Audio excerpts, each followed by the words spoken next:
Asking why Kamala Harris, why now, is something of a redundant question, less than a month out from an election. Even I'll grant you that. But there are two reasons I'm posing it. One, well, balance. It's what I do. And after asking why 75 million people would vote for Donald Trump, it is only right to ask why a similar number would vote for Harris. It's not both sidesing, it's a fair question. And two, well, people have short memories.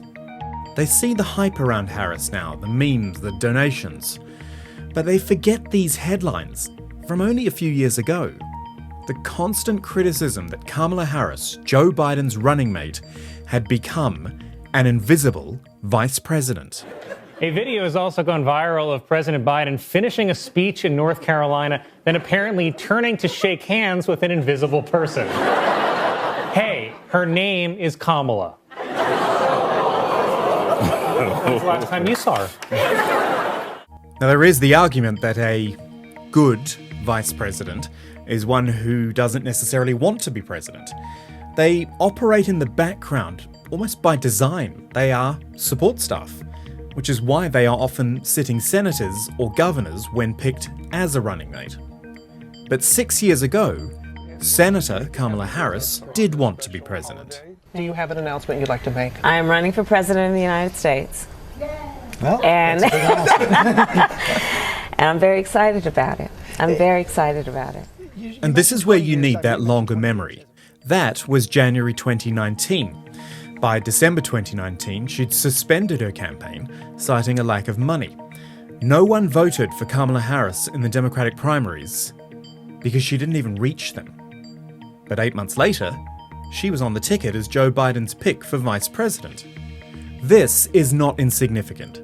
Someone who dropped out of a presidential race before the primaries even began, then became vice president, was accused of being an ineffective vice president, and then, in the most extraordinary circumstances, became the presidential nominee by default.